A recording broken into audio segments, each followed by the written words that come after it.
How many of you have never seen me be $6? So that's philosophy number one. Wait for the government to change the minimum wage. You say, well, that might take too long. Is there another philosophy? And the answer is yes. Okay. Here's the second philosophy. Wait for the company to pay you $6 an hour. Right? You get a review how often?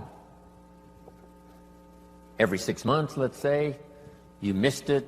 You waited a year. Maybe you didn't make it then. You say, wow, no telling how long.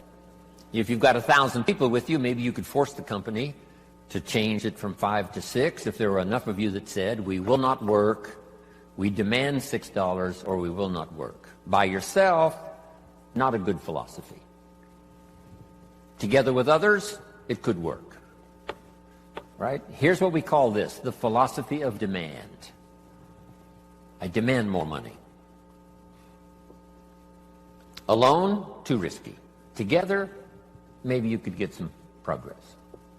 So now we've covered 3 philosophies. Number 1, wait for the government. Number 2, wait for the company. Number 3, the philosophy of demand, which is a bit risky.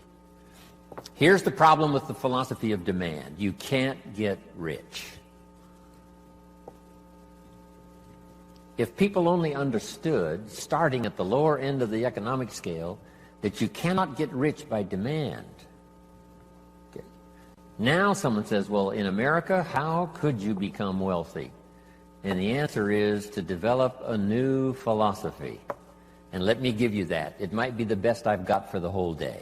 It's called the philosophy of performance. The philosophy of performance.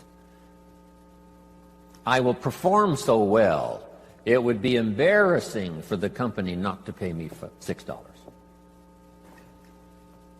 Then I would perform so well, it would be embarrassing for the company not to pay me $8 an hour, $10 an hour, $20 an hour. So now we've got several philosophies going, and if you want to change your economic future, it starts with your personal philosophy. Okay. Now, here's what's interesting in America. I'm sure all of us can think of someone who makes $5 an hour getting started. Can anybody in the audience think of someone who makes $50 an hour? Do you happen to know anyone that makes $50 an hour? Anybody know somebody that makes about that much money? So jot this down now, because you've got to teach it to the children, because they're not teaching this in the ordinary schools. It's possible in America to multiply your income by 10.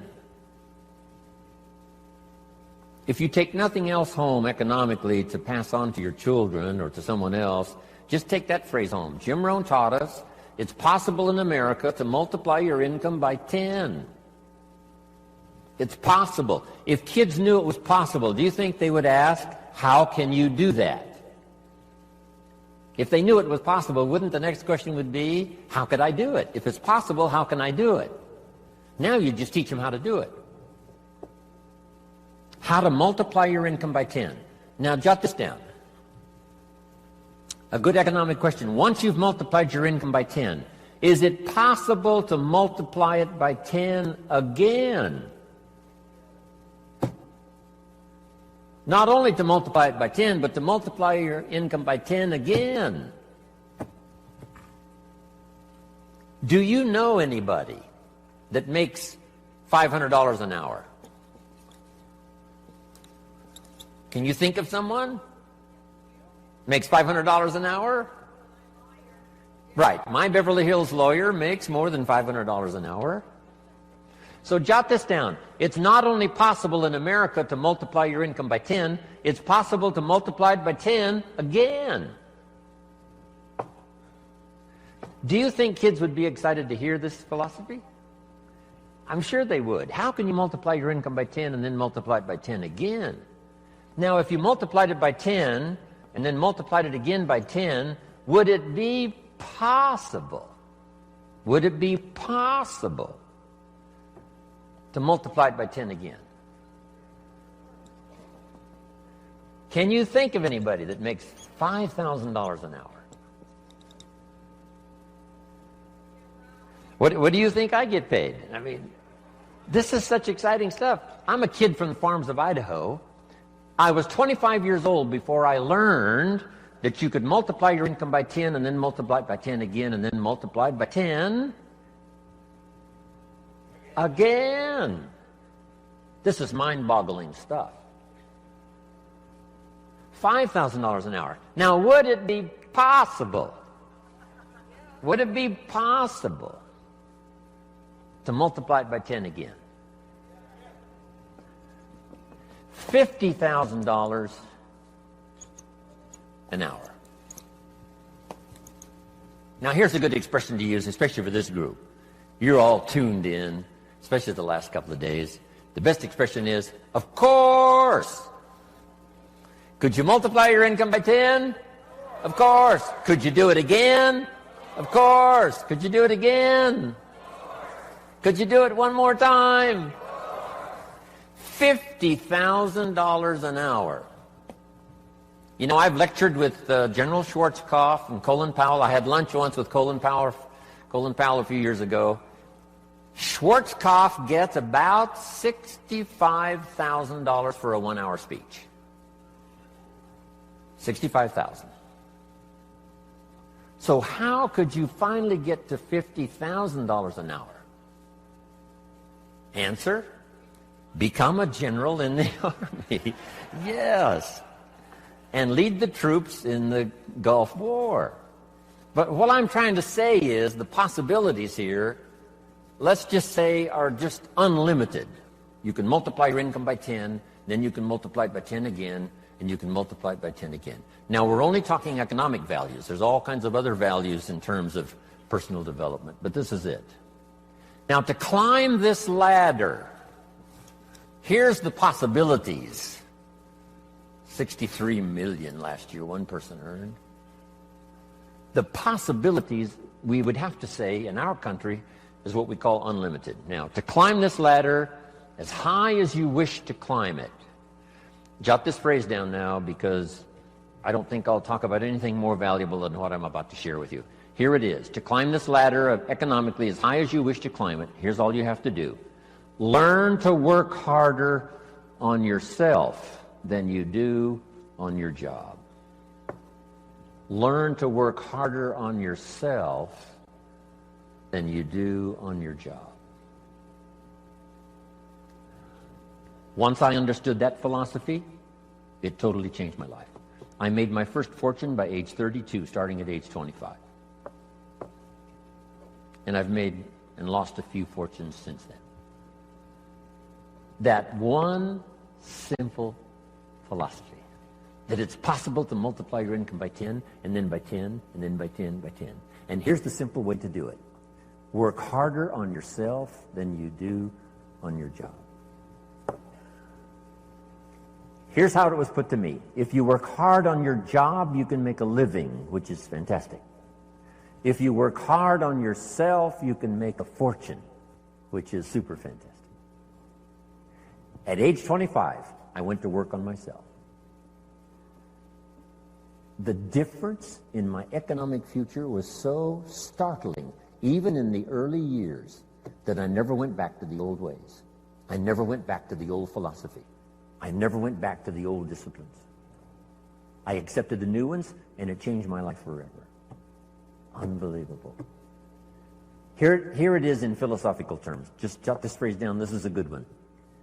Success is something you attract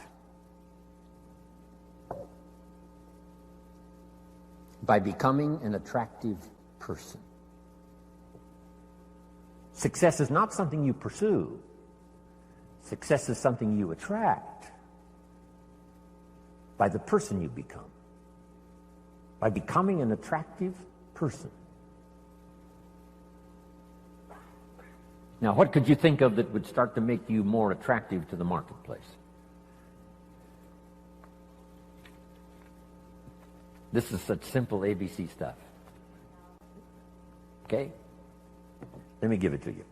Let me start with this. Jim Rohn's view of the 21st century. We've begun a new century, 21. We've begun a new millennium, number 7. Some scholars hold great significance to this 7th millennium. And I think it's probably true. It's going to be the most extraordinary time in the history of the human race, I think. And these opening years now of the new millennium and the new century, how could you take advantage of this extraordinary time in human history and make for yourself an extraordinary life? Because it's all possible. So jot this little quote down now. It's one of the best I've come up with, I think, lately. And I'll just quote it slowly so you can jot it down and take it home. Here it is. From testimonials and from personal experience, we have enough information to conclude that it's possible to design and build and live an extraordinary life. From testimonials and from personal experience, we have enough information to conclude that it's possible to design and build and live an extraordinary life. I'd like to have you think about that, not just here, but even after you've gone back home. Think about it at least often enough to say, I think that's true. From testimonials and from personal experience, we have enough information to conclude that it's possible, it's not a guarantee, but it's possible to design and build and live an extraordinary life. Now, if you believe that and accept it, you just simply use that as a foundation, as the fundamentals. So now jot this down. Jim Rohn's view of the 21st century. Number one, unprecedented opportunity. Unprecedented opportunity. These are probably going to be the most extraordinary times in the history of the human race, 6,000 years of recorded history. We got through the last millennium. We especially got through the last century, a bloody century, the 20th century. Hopefully those major wars of devastation and destruction are behind us. World War II claimed 50 million lives. 19 million of them were Russian. The devastation of the 20th century was unparalleled and unprecedented. The savagery was unbelievable. The Holocaust was insanity of the most unbelievable kind. Hopefully that is in the century past. And that we have a new chance in a new century to build a new world and a new country and a new future. With all of the challenges. With Saddam Hussein, with the terrorists, and all the rest. Once the walls came down, about 12, 13 years ago, and I was just in Berlin the other day lecturing and had a chance to go to the Brandenburg Gate, Checkpoint Charlie, see part of the old Berlin Wall. Once those walls came down 13 years ago, the world now has forever changed. Because here's how the history of the human race reads. Opportunity mixed with difficulty. Sometimes more difficulty than opportunity. The history of the human race reads tyranny and liberty. Sometimes more tyranny than liberty. But now the world has totally changed. Since communism is on the run, the dictators, most of them are all gone. When I used to lecture years ago in South America, every country had a dictator. Now they're all gone.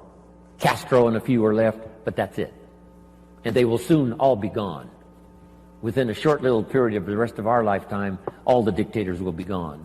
A new wave of economic uniqueness, capitalism, free enterprise, liberty, freedom, democracy is absolutely sweeping the world. So for a long, dark time, there was more tyranny than liberty. Here's what is unique about this new Century 21. More liberty than tyranny. More freedom than oppression. This is an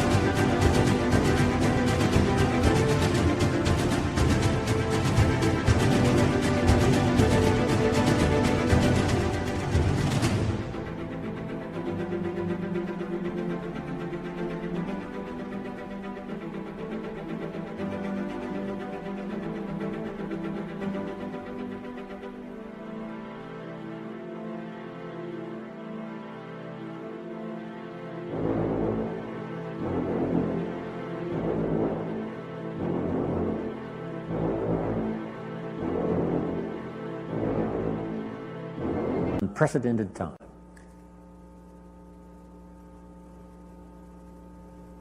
Unbelievable opportunity. We have the technology to accomplish the most incredible things. We pick up a telephone now and talk to somebody on the other side of the world with ease. It's incredible. We fly, we've got transportation. I get on an airplane, 13 hours later I'm in Hong Kong. 5 meals, 3 movies, and you're there. I mean, it's unbelievable. I leave at 7:30 this evening to fly all night to Orlando to speak to another group tomorrow in Orlando. It's amazing. With the jets, you can cover the world. I fly the Concorde, 3 hours London, New York. If you fly the Concorde, you can see 2 sunsets in one day. If you're in London when the sun goes down, you fly the Concorde to New York, you watch the sun go down for the second time. I told the group at our little breakfast meeting this morning, if you fly the Concorde due west, the sun comes up in the west. If you haven't tried that, you must try it. On the Concorde, you meet unique people. I met Henry Kissinger on the Concorde. Henry said, I had breakfast in Paris, I'm having lunch here in London, I'm having dinner tonight in New York. If you fly the Concorde. Before his accident, I met Christopher Reeves a couple of times on the Concorde. Said to my business partner, we're going to be okay, Superman's on this plane.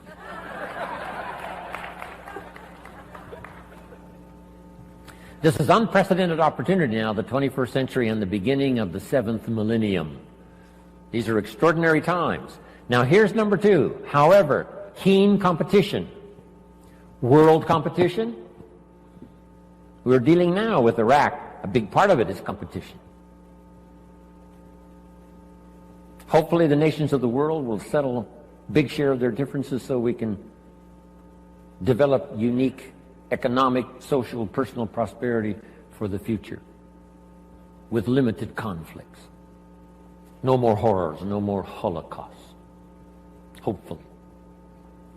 But with the human race, you always have to keep your fingers crossed. Who knows? But I think it's going to be a time of unprecedented opportunity, but unique competition. Now, to take advantage of the 21st century and this opening of the new millennium, how could you use the opportunity? Now that you've arrived, told me your story, I'm beginning to see the light. Words. The old prophet said this, words are like a lamp for your feet, so you can see where to walk. And words are like a light for your pathway, so you can see where to go. With words, you can show somebody where to step and where to go. Wow. I said a little prayer before I left my hotel room this morning and asked God to give me a little stronger gift of words today so that my words might have meaning. Maybe I've caught you at just the right time. Maybe this is the moment for you. And if I can say something uniquely enough, using the English language best as I can. Words are sometimes clumsy when you try to express what's going on in your head, let alone your heart.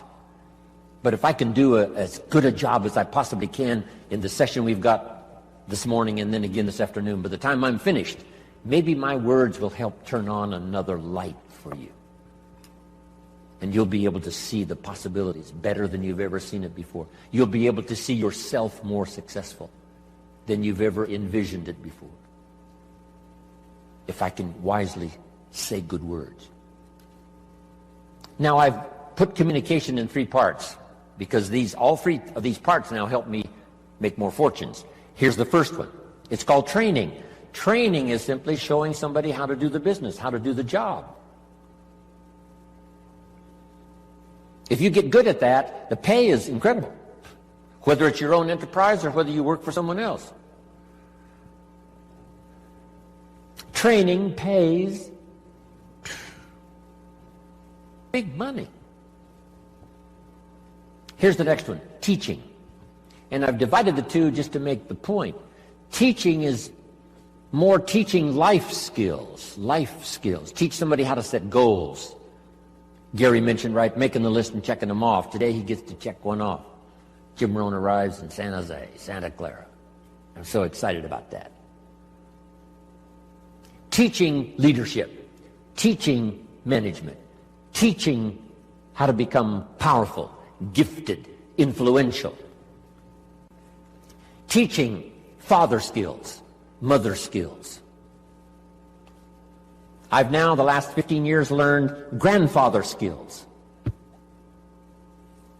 I set a goal when I became a grandfather to be one of the best grandfathers any grandchildren ever had in the whole wide world.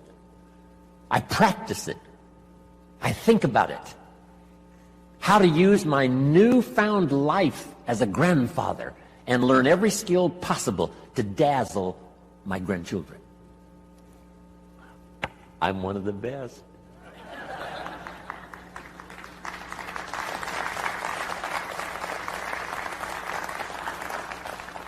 So teach people how to be good fathers, good grandfathers, good mothers, good leaders in the community. Teach a minister how to teach. Teach a minister how to use the gift of language to persuade. Okay.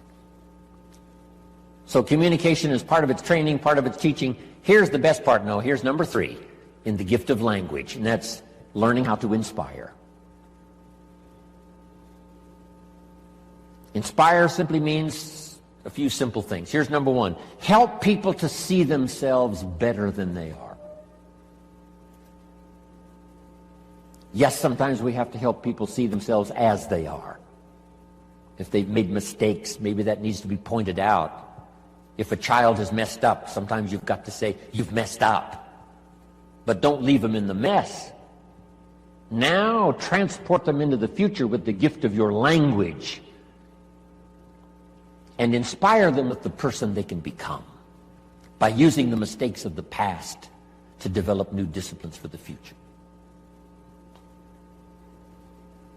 A teacher I met when I was 25 years old had this unusual gift. He said, Mr. Rohn, if you keep learning as you're learning now, one of these days you'll walk into a room full of people and you'll hear someone say, there's the man. That's the man. That's the famous man. I thought, well, that could never happen for me. Sure enough, it did. He said, it will happen. And I think when I walked in here this morning, I heard someone say, that's him. That's the man. That's the famous man.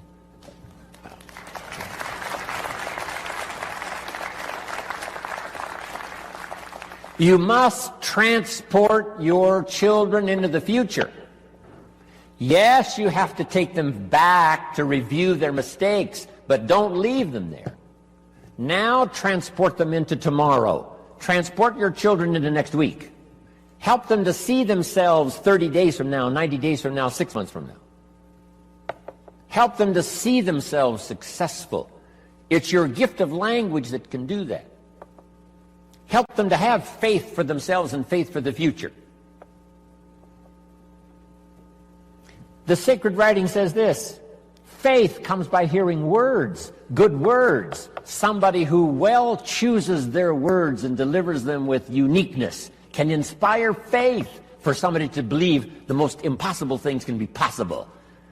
And that excitement of possibilities comes from hearing or reading unique words. One of the best phrases I could give you for the day, here it is. Don't be lazy in language. Don't be lazy in language, because the gift of language can create a career. It can help somebody see the way into the future. It can help somebody change from who they are to who they would like to be.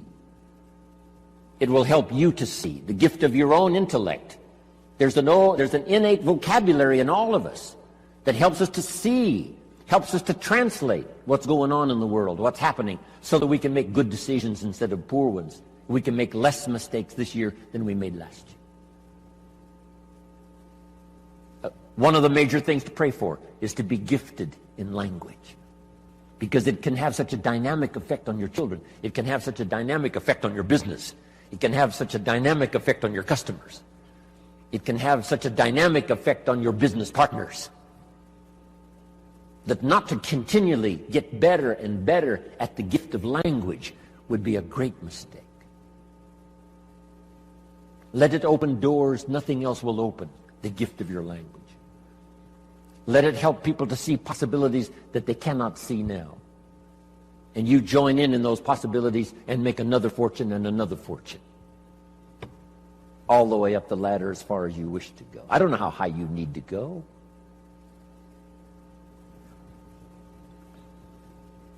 What were the instructions given to the first couple after the garden experience, Adam and Eve, according to the storyteller?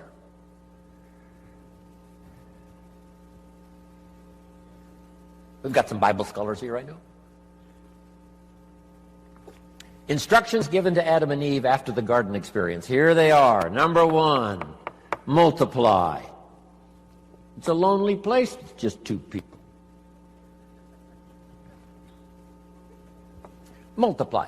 But here's one now that is so extraordinary, and I'm going to cover a little bit more of it during our ongoing session here today. Here was the second one. Be fruitful. Be fruitful. Kind of an interesting phrase. When I lecture in other countries, sometimes it's difficult to find the right translation for be fruitful. Here's what I think fruitful means. Be productive. The example might be a tree, a fruit tree. Plant a fruit tree. Now, why do that? It's very simple. Teach it to your children. Number 1, to survive. The first instinct is to survive. So be productive enough to survive. Be productive enough for your own survival. But is that the end of it? The answer is no, that's only the beginning of it. To produce enough for yourself is only the beginning. What's the rest? Here's number 2. Get married. Now you've got to think of ways to produce more than you need for yourself. And guess what that does? It elevates you to a higher life. If you want to live this higher life of a companion, a wife, getting married, see, that now changes the dynamics of your future. It's called stepping up to a better life. And to step up to a better life, here's what you simply do economically. You learn to provide and figure out a way to provide more than you need for yourself. You think of ways to provide enough for yourself and for someone else. Why think of someone else? Why not just think of yourself? Because that's a very limited way to live, just thinking of your own survival. If you want to live a more flourishing, unique life, you must think now of someone else. So now the man says, I must produce enough for myself and for my wife. Is that the end of the life experience? No. Now have children. Take a risk. Having a child is like a throw of the genetic dice. Who knows what's going?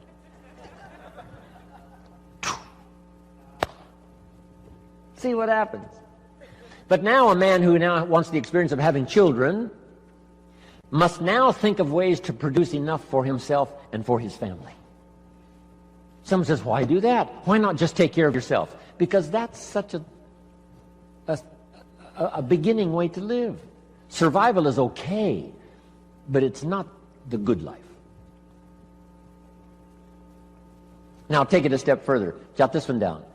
A man now figures out, because he's learned now, he's experienced, and he understands what life is all about. Now he figures out how to produce more than he needs for himself and for his family. Just jot the word down, more. Keep thinking more. How could I produce more than I need for myself and for my family? Someone says, why do that? And the answer is to live a higher life. Because now you can be generous. Now you can support worthy projects. Is that it? No. Here's the next one. To produce much more than you need for yourself and for your family. Someone says, why do that? And the answer is to live this higher life.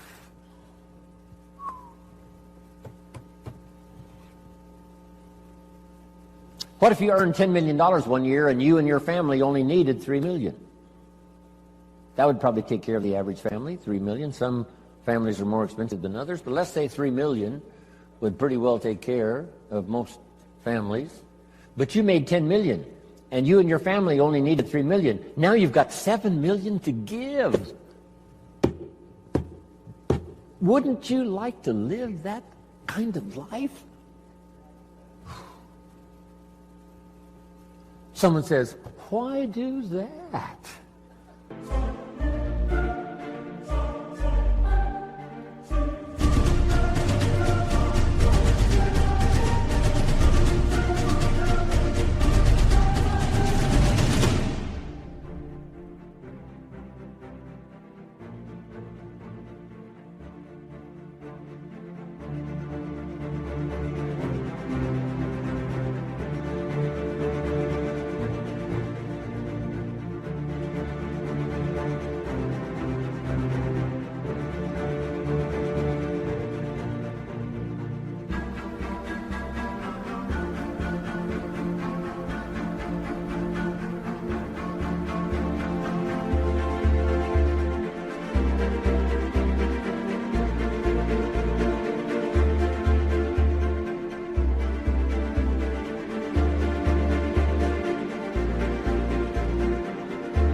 And the answer is the possibilities of economics are so available that if you wish to, you can not only earn enough for yourself and for your family, you can earn more than you need for yourself and for your family, and if you really wanted to, you could earn much more than you need for yourself and for your family. Wow. Is that it? Let's take it one step further. Just jot this phrase down.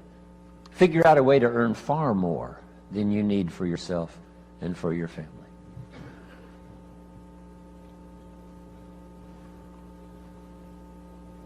Gary talked about Mark Hughes. I met Mark when he was 19. I still do a lot of work for Herbalife around the world. He started this little company when he was 22, 23. called Herbalife, and he died just a couple of years ago. Mark Hughes, age 44. Guess what he left? Number one, a company worth $680 million, according to the new investors. Here's what he left his son, $350 million. Estimated wealth he created for those who worked for him during the 20 years he was alive, about $3.5 billion. Imagine having the zest and having the wish and having the desire to create billions in wealth, not just for yourself, but for others. $350 million, nice little nest egg for your son. Somebody says, why do that? Can you think of the best answer ever? Jot this phrase down. Why not? Right? What else are you going to do? Just hang in there until the bitter end? No. Why not see how far up this economic ladder you can possibly go to see if you can't live an extraordinary life? Not just an ordinary life. That's okay. Survival, that's okay. You and your family, that's okay. But if you could think larger than that, so that you really go to work on seeing who you could become in terms of influence, in terms of productivity, in terms of living the little phrase I give you called an extraordinary life. Ordinary would be okay. Extraordinary would be the best. Isn't this good stuff? Couldn't wait to get here and tell you about it.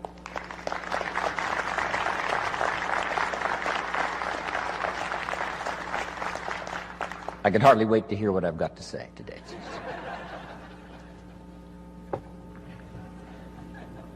Okay, so number one, to take advantage of the 21st century, make sure I'm on track here.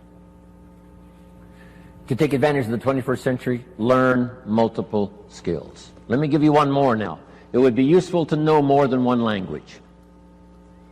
When I travel the world, I have to have translators. The only way I can speak to someone in Japan, or speak to someone in South Africa, or speak to someone in Israel, or speak to someone in Europe, most of the time, I have to have someone translate for me. Somebody has to know more than one language to translate for me.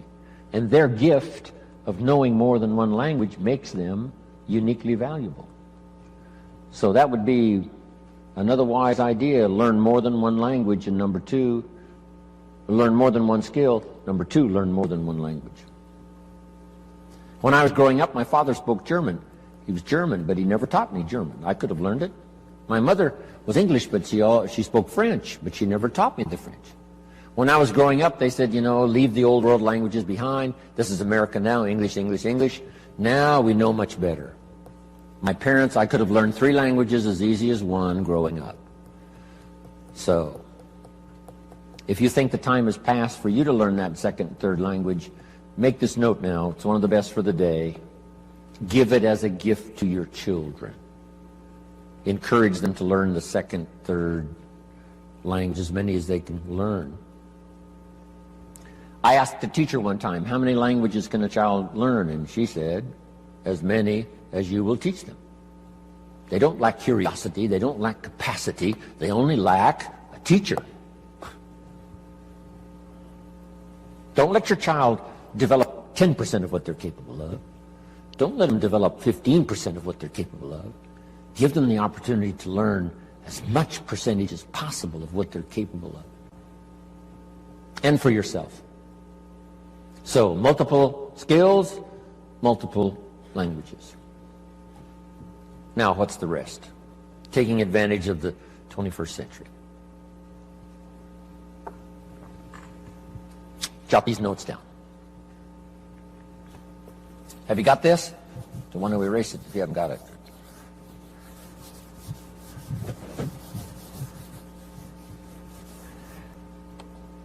I've got 5 key things to talk about during my presentation for the day. 5 good basic ideas. These are called basics, fundamentals. And it's interesting that I only have 5. How many fundamentals are there to anything? Here's a good phrase, just a few, meaning anybody can learn them. There's just a few fundamentals to being healthy. If someone says, I'm going to teach you the 50 fundamentals to good health, you say, well, that doesn't make sense. There's not 50 fundamentals to have good health. There's just a few. 6, 7, 8, that's about it. If you want to learn to play basketball, you got to learn the fundamentals. How many fundamentals are there to the game of basketball? Just a few. 5, 6, if you become extremely gifted, maybe 7, 8, that's it. That's it. Now here's what's interesting also about fundamentals and basics. There's no new ones. I mean, this stuff's been around for a long time. So beware of someone who says we've got new truths. Say, no, truth is old. It can be, more of it can be discovered, but there's no new truth. If someone says, I'm manufacturing antiques, wouldn't you be a little suspicious? Say, no.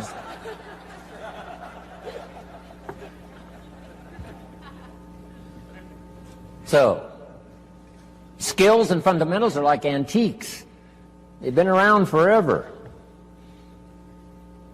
The law of averages I teach in one of my seminars. The law of averages. Here's what it says. If you do something often enough, you'll soon have a ratio of results.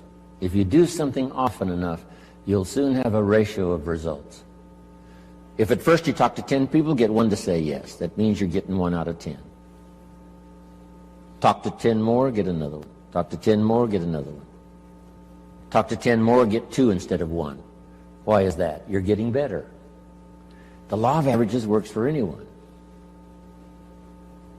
One we've learned for a long time. Here it is. It doesn't ever change. Whether it's a church or a business.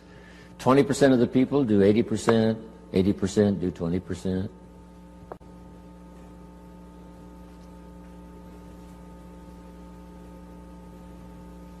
So here's what I learned in time management. You can spend 80% of your time with the 20%, not the 80%. You spend 20% of your time with the 80%, 80% of your time with the 20%. You just have to learn. And these fundamentals now have been around for a long, long time. The 80-20 rule.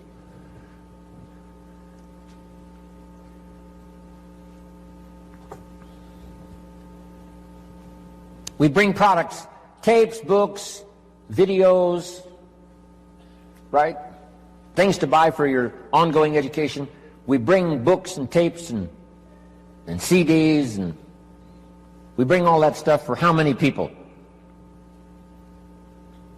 You say, well, you'd bring enough for 100% of the people. No.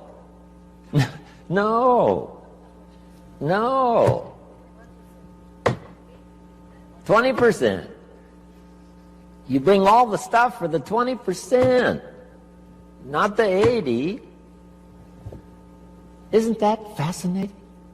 20%.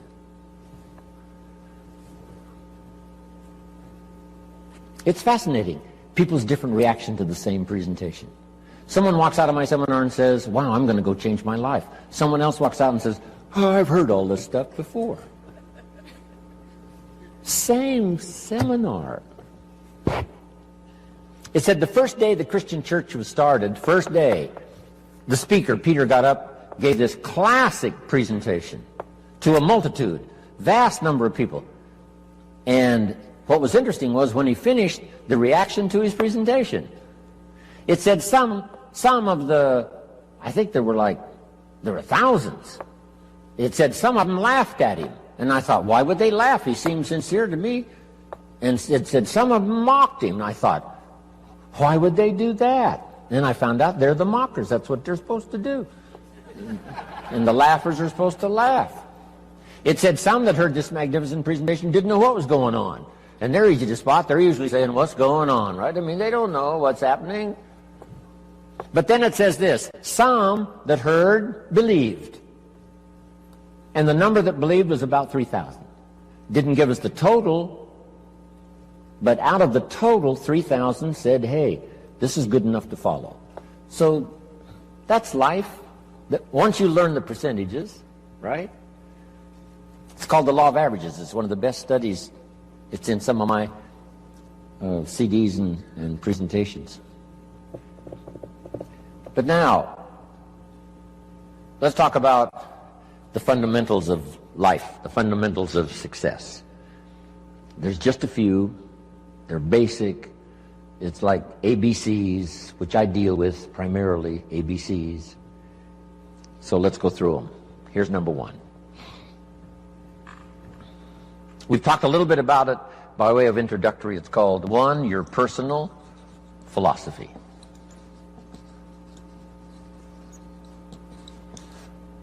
Philosophy is a big subject. Political philosophy. Here's what the communists taught, because I have to deal with it when I go to Russia. The communists taught, capital belongs to the state, not the people. We've taught all these years what? Capital belongs to the people, not the state. Wow, what a difference in economic philosophy. The communists said, people are too dumb and stupid and greedy to know what to do with capital. So you've got to take capital away from all the dumb, stupid, greedy people and give all the capital to the all-wise, all-knowing state. And let the state run everything, and let the dumb, stupid people show up for their work assignment. That was the philosophy of communism. They devastated every country they touched with that philosophy. I was just in East Germany. Guess what it's taking just to clean up East Germany after the communists left? $1 trillion. They've spent $500 billion already, and they got another $500 billion to go, just to clean up one country.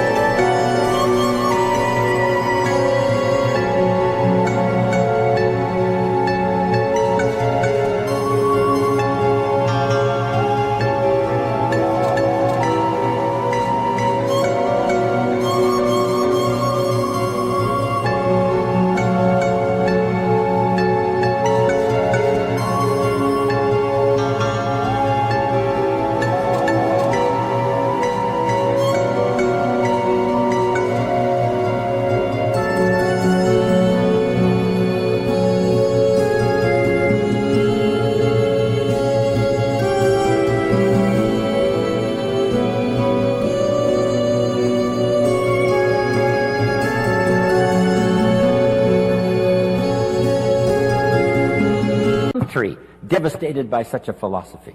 Capital belongs to the state, not the people. Wow.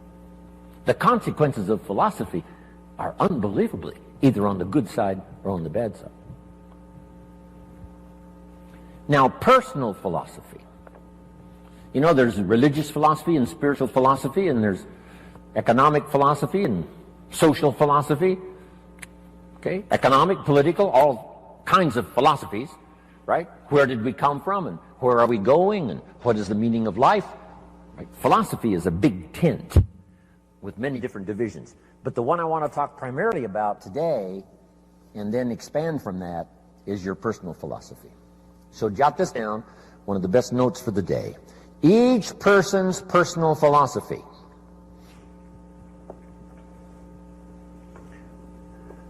is the greatest determining factor in how your life works out. Each person's personal philosophy is the greatest determining factor in how your life works out. Your economic life, your personal life, your social life, your spiritual life. All starts with the conclusions you've made in your personal philosophy. We gave the example earlier on economics. There's 3 or 4 different philosophies to choose from in your economic future. Now make this note. Personal philosophy is like a guidance system. A guidance system. And it has to start early. When a child goes to school, they've got to have a pretty good guidance system working. And this guidance system does just 2 things primarily. Here's number 1. This guidance system helps you to see the dangers over here. and try to minimize those or eliminate some of those. That's one of the first orders of human existence.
Is to learn early where the dangers are so they don't swallow you up, don't devastate you economically, socially, personally, or lose your life. Kids have to get this guidance system working early to spot the signals of the dangers that could wreck their chances to live a good life. Now, this guidance system also helps you to see over here the opportunities so that you could maximize those. So if you learn to minimize the dangers, maximize the opportunities within this working environment now, we call this working things out to live a good life. But you can't possibly live much of a good life if you don't keep learning where the dangers are so you can avoid those, and learn where the opportunities are so that you can maximize those. That's about as simple as I can put working on your personal philosophy.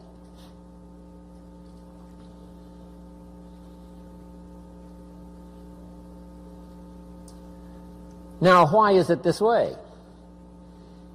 Why is life both danger and opportunity? Here's the best advice I can give you.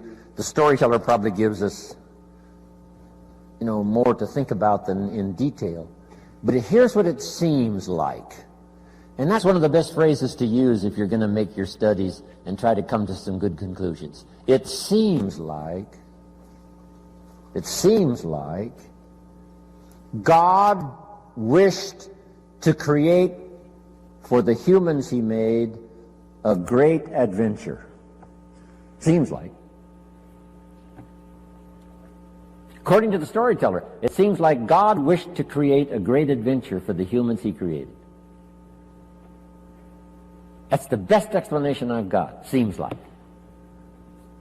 And it seems like God's always wanted some kind of adventure.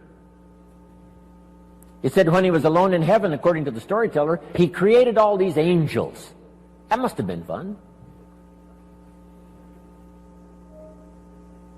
Doesn't say how long it took. Doesn't say how many. But evidently, he sought adventure. Part of the adventure, I guess, in those early times before the creation, was in heaven with the angels he created. Now then, he also creates an angel that's the best and the brightest of the angels, called Lucifer. And so begins, according to the storyteller, one of the great adventures of all time. And along the way, the idea occurred to Lucifer that he could take over God's place, become God in his place. And he persuaded, according to the storyteller, he persuaded a third of the angels to go with him on this insurrection. So begins an unbelievable adventure. Seems like that's what God wishes, some great adventure. Not just sit up there and float around on a cloud. Create some angels, create Lucifer. Lucifer persuades a third of the angels to go with him in insurrection. Now they lose out, and uniquely enough, according to the storyteller, God doesn't kill them all. That would end the adventure. But rather cast them out of heaven down to earth. And so now continues this unique story of Lucifer and the third of the angels now cast to earth, creates another adventure. Interesting. The Bible is such a fascinating book, giving us seemingly, what God delights in, and seems like God delights in creating this unique adventure.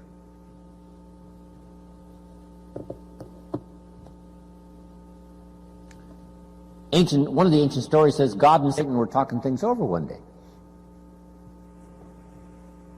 I thought, well, that doesn't seem possible. But the storyteller says they're looking down on the earth and they're talking things over. I thought, wow, that's remarkable. God and Satan getting together and talking things over. Now, the storyteller doesn't give us many details, so we've got to use our imagination. And on this particular occasion, God got to bragging on one of his favorite creation, his favorite persons, called Job. He said, Job and I have got this great friendship going. Job and I, we walk together. Job and I plan the future together. Job, Job, Job. Finally, Satan had it up to here with Job, Job, Job. And he said, yeah, God, Job, you've got a wall built around him. I can't get to him. God said, well, what would you expect? He's my favorite person. Of course, I got a wall built around him. Now, they're having this conversation. It's fascinating. Storyteller says, Satan gets this bright idea. Said, hey, God, let's try this. God said what? If you'll take the wall of protection down from around your favorite friend Job, he said, I promise you within a short period of time, your favorite friend will curse you to your face. God said, no, he'd never do it, not in 100 years, no matter what. Satan said, well, how are we going to know? Would you like to make a wager? It doesn't give us the details of the wager. But the storyteller says God picked up the bet and said, okay, let's try it. I'll take the wall down from around my special friend Job. You do your best. I promise you, no matter what you do, he'll never curse me. Satan said, the bet is on. According to the terms of the wager, God did take the wall down from around his special friend Job, and Satan then does one of his all-time famous numbers. According to the storyteller, first Satan took his wealth, stripped him of his wealth.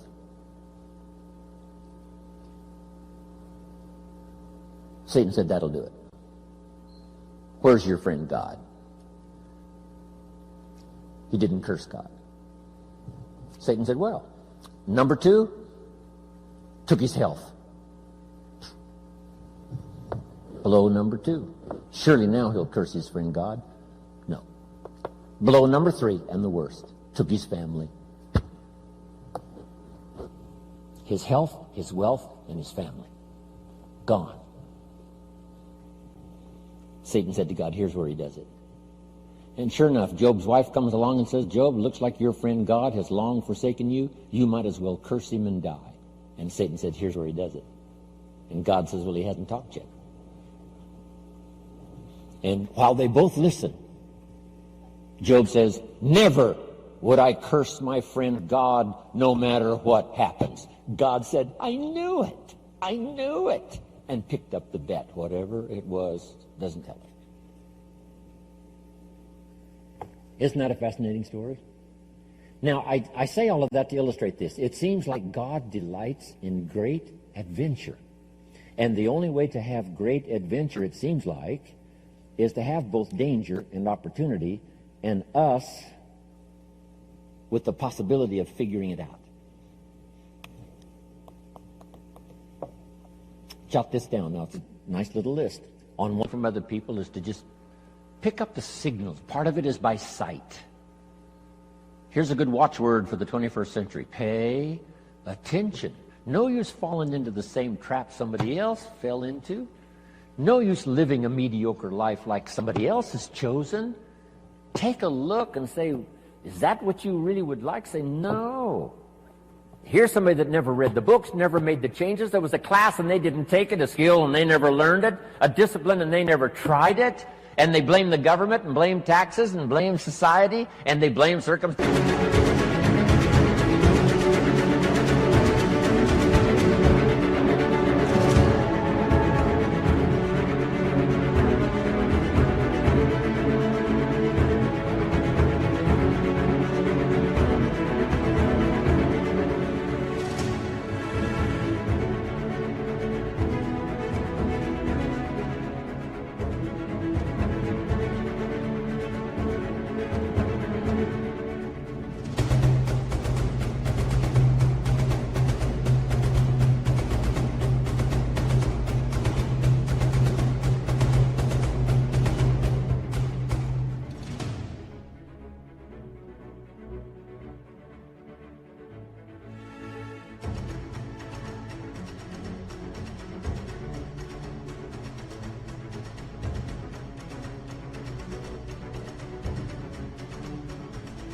And all the rest, they don't know. And the key is, watch carefully. Don't you fall into that same trap.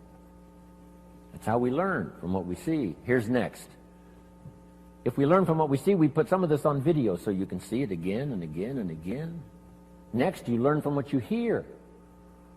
We put it on CDs so you can hear it and hear it, hear it. We don't ask you to come to just one seminar. We ask you to come and listen again, listen again. Here's what the early Christians were taught. Don't neglect the assembly. When we call an assembly, do your best to be there. Because you never know which of these assemblies is going to change your life forever. You'll never be the same again. And you can't pick the one that's going to totally change your life. You just have to do like all of you I know do. Consistently go, consistently go, consistently go, consistently take notes, consistently go to seminars and lectures and all of the rest, because some of them will be life-changing. Maybe this one will be for some of you. The time is right, the words are right, the ideas are right, the moment is here. We don't know. We just come as many times as we can, be affected by as much language as we can, and see what that'll do for our sight and our ambition, our willingness to develop skills, be a leader, influential. Here's the next one. Be a selective listener. Don't just load up on stuff that isn't going to count. We all need a little humor, but not that much. Life is a pretty sober place. It's life or death. It's success or failure. It's flourishing or mediocrity. This is a serious matter.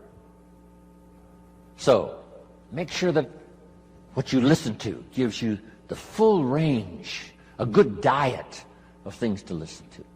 The positive, yes, but the negative also. We need to hear it from both sides. Okay. Years ago, I saw an advertisement once on Roseanne. Tune into Roseanne, white chicks talking trash. I thought, oh, America needs more of that. Now, you don't need much of that. White chicks talking trash.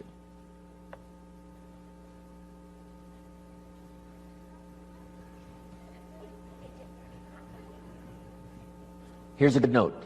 This is a good one. My teacher taught me when I was 25. Stand guard at the door of your mind. Stand guard at the door of your mind.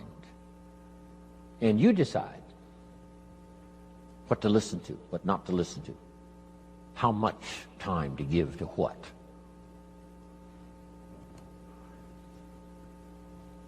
Now, the third one is important, and when we come back this afternoon, we'll continue it.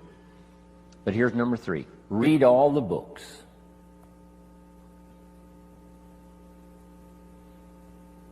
Now, there's millions of books, so you can't read all the books. But here's what I mean by read all the books. Read all the books you need to read to make your fortune, become powerful, influential, healthy, prosperous, aware, bright, helpful, partnership, father, mother, grandparent. Read all the books you need for your life to flourish and become the best it can possibly be during the course of your lifetime. Read all of those books. Don't be short on that list. My library certainly won't do it. I've only written 4 or 5 books. I'm working now on my 5th. I think it's my 5th book. It's going to be for teenagers and college kids. And I think the title is going to be, of course, kids should pay taxes. Of course. It's going to be an interesting book on capitalism, because I teach capitalism now in Russia in very simple form. I might give you a couple of notes on that when we return. I teach kids how to have 2 bicycles, one to ride and one to rent. And it doesn't take long to get into business and make a profit. Here's what changed my life and helped me make my first fortune. Jot this down. The philosophy that helped me make my first fortune. Profits are better than wages. Once I understood that, it was hard to sleep nights the first year. Profits are better than wages. Wages make you a living, which is fine. Profits make you a fortune, which is super fine. And when I started at age 25, I started doing both. Making wages and making profits. Unbelievable. One simple philosophy changed my whole economic future. Profits are better than wages.